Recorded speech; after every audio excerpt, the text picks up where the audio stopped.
तुमच्यावर ड आलाय. कोण म्हणते आपल्या डचं वरून गाणं? मी म्हणतो, डफली वाले डफली बजा, मेरे घुंघरू बुलाते हैं तुम्हें, मैं नाचू तू नचा, डफली वाले डफली बजा. मस्त म्हणलं स्मिता काकू, मस्त म्हटलं. आता तुमच्यावर बारी जवरची. मी म्हणतो, जा जा जा कबूतर जा जा जा, पहले प्यार की पहली चिट्ठी साजन को दे आ, कबूतर जा जा जा कबूतर जा जा जा. कोणापाशी पाठवून राहिले कबूतर आले? महादेव भाऊजवळ. हो, महादेव भाऊजवळ पाठवायचं आहे कबूतर आले. मी म्हणू? म्हण, चांगलं मराठी गाणं म्हण. पण तू मराठी ठीक आहे, तुमच्याच जमान्याचं म्हणते. ये तू कोणत्या जमान्याची आहे? तू दे ना पद्मा. हा मग. पुण्या गावाचं आलं पाखरू, खुदकन हसते गालात, पुण्या गावाचं आलं पाखरू, बसतंय डोल्यात, खुदू खुदू हसते गालात. मस्त म्हणलं तुला जुनं गाणं. म्हणजे मी जुन्या काळातली आहे का रीता? जी मजाक केली. झालं आता, हे काहीतरी दुसरं खेळा. मी सांगू का काय खेळायचं आहे तर? सांग काय खेळायचं आहे तर. हे पहा, मी 10-12 चिठ्ठ्या केल्या आहेत तयार. त्याच्यात लिहिलं आहे ट्रू फॉल्स. ट्रू फॉल्स म्हणजे खरं आणि खोटं. तर एक चिठ्ठी घ्यायची, ज्याच्याजवळची चिठ्ठी ते खरं बोलायचं. समजा खराची चिठ्ठी आली तर खरं बोलायचं, खोट्याची चिठ्ठी आली तर खोटं बोलायचं. मग तरी त्या सगळ्याच उघडकीस येईल. हो, सगळ्यांनी बरोबर प्रामाणिकपणे बोलायचं. तूच मग रीता पहिली चिठ्ठी उचलतो. हो, उचली. गेम आहे बा, तू मस्त शहरातून गेम आणला. आम्ही त्या पहिले गावात असंच फुगडी फागडी खेळ मग. कर चिठ्ठ्या. सगळ्यात अगोदर कोण घेते चिठ्ठी, कोण बोलते. आणि एक महत्त्वाचं की आपण जे बोलू ते आपल्याच एवढ्या ज्या आहे बसल्या त्यांच्याच विषयी बोलायचं आहे, खरं खोटं. हिने तर खूप खतरनाक गेम शोधला. म्हणजे इथं सगळ्याची पोल खोलणार का? असंच काही समजा. त्याच नंबर आहे म्हटलं ना पहिला, तूच खोल पहिली चिठ्ठी. ठीक आहे, खोलली मी. माझ्यावर आलं खरं बोलणं, सत्य. काही माझ्या तर नाही बोललं नाही खरं. बोल रीता, बिनधास्त बोल. खरंच खरं बोलू का? तुम्हाला राग नाही येईन ना? नाही येणार, बोल. मला ना तुम्ही सगळ्या सुरुवातीला आवडत नव्हत्या, पण आता आवडता. काय बोलून राहिली रीता? तुझी बिरी हाड आहे काही? तुम्ही शांत बसा पाटलीन काकू. ते बरोबरच तर बोलली. तिनं जे सांगितलं ना का खरं बोलून राहिली तर खरं बोलली. तिनं मनातलं सांगितलं ना. हा गेमच तसा आहे ना, काही नाही आहे रीता, बरोबर बोलली तू. आता दे दुसरा नंबर, कोणाच्या चिठ्ठी देते. इकडून लाईन सीर लावते मी. मग अर्चनाताई तुमचा नंबर घ्या. एक चिठ्ठी. माझ्यावर आलं खोटं बोलणं. बोलू का मग मी खोटं?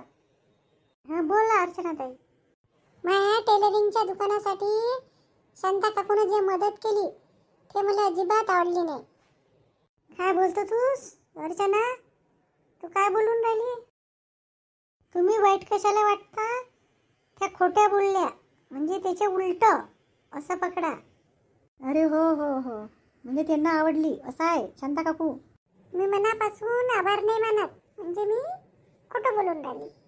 हां ठीक आहे मग. आता सुनीताचा नंबर. सुनीता काय बोलते माहीत नाही. माझ्यावर आलं खरं. बोलू का मी खरं?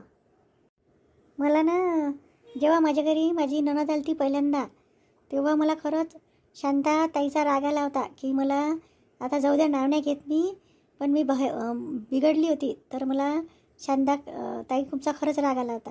मी आता खरं बोलून राहिली, पण मला माफ करा आता. नाही तू खरं बोलली रे, याच्यातच तर खूप सारं आहे. बरं झालं मानाव नाही घेतलं. माझ्यावर मार आली खोटं बोलणं. तुम्ही सगळ्याजणी जेव्हा विंटर कॅम्पिंगला गेलत्या तेव्हा मला तुमचा खूप आवड आलती, खूप तुमच्यावर प्रेम आलं होतं, खूप मनापासून. बरोबरच आहे छाया, आम्ही तुला विचारलं नव्हतं, समजलं आता. आता शांता काकूचा नंबर. माझ्यावर आलं खरं. मी खरं खरं बोलू का? मी इथं यायच्या अगोदर मी खूप उदास होती, कारण की मी शाळेत गेली होती भाजी आणाले. या चंदानं ना सुनीतानं लावलं होतं तोरड्याची भाजी शाळेत जाल, पण ते तिथे नवीन मॅडम आली आहे. तिने मला म्हणलं का तुम्ही आजीबाईसारख्या दिसत्या, म्हणून घरून खूप वाईट वाटलं, खूप वाईट वाटलं. पण आता खूप चांगलं वाटून आलं इथं आल्यावर. काय बोलता शांता काकू, तुम्ही केव्हा गेल्या होत्या? मला तर काही सांगितली नाही. सांगितलं ना आता खरं. हायच ती थोडीशी मॅडम अगाऊची, मलाही भेटली होती ना. पद्मावणी, तुमचा नंबर याच आहे ना, मग तुम्ही बोलता. ताई तुम्ही चीट उचलता का आईला उचलायला देता? मी नाही उचलत. मी काय उचलू? उचला ना आई. जाऊ दे, मी खरंच बोलतो. मी काय खरंच बोलतो, कारण की मी या सगळ्याजणी होत्या म्हणून मला गमे. माझी सून नव्हती, घरी कोणी नव्हतं. पण आता कशी रीता आली तर ते थोडीशी हेकड वागो काही वागो, पण मला तिच्या आहे ना गपून राहिलं घरी. तर मी सगळ्याची आभारी आहे पहिले, आणि चंदाची सगळ्यात जास्त. अर्थ असा नाही का रीता तुला वाईट वाटन, तुने हा गेम आणला म्हणून मी खरी बोलली. नाही नाही आई, नाही वाटत. नाही तर ह्या सगळा राग काढतो नको घरी जाऊन. आता बोलून तर दिलं आणि आता म्हणता काढ जा नका. नाही काढत मीच गेम आणला ना, सगळ्याच्या मनातली गोष्ट आहे. मलाही चिठ्ठी नको देऊ, मी बी खरंच बोलतो. खोटं बोललं काय तरी खरं आहे, आणि खरं बोललं तरी खोटं, ते सगळंच तर आहे. जाऊ दे चंदा, तू खोटं बोल. मला ना रीता आणि पद्मावहिनी बहिणीसारख्या वाटते. म्हणजे काय आम्ही तुम्हाला दुश्मनासारखं वाटतो का? नाही नाही, बहिणीसारख्या वाटते म्हणलं ना. तुम्ही तर चिठ्ठी नाही उचलली. खरं बोलल्या का खोट्या बोलल्या? खरंच बोलली ते. तुम्ही कशाला साईड घेता त्याची? इथे काही वाद नका करू, फ्रेंडशिप डे बनवायला आलो आपण. का पद्माताई, तुमचा नंबर. सॉरी, मी तुम्हाला तर पद्माच म्हणणार होते. पद्मा मामीचा नंतर कर जा, पहिले मीच बोलतो. मला ना सगळ्या गावांनी तुम्ही सगळ्यांनी खूप आधार दिला. मी तर अनाथ होती, पण तुम्ही मला सगळ्यांना प्रेम दिलं. शांता काकूनं आईचं, कोणं बहिणीचं, कोणं मावशीचं, कोणं काकूचं, म्हणून मी सगळ्याची आभारी आहे. आणि सगळ्या मामीची पण, मामीने पण माझं पूर्ण लग्न करून दिलं. मी सगळ्याची आभारी आहे आणि मनापासून तुमचा सगळ्याचा धन्यवाद. आता माझा नंबर, पण मी उभे होऊन बोलणार आहे. बोला, उभे होऊन बोला.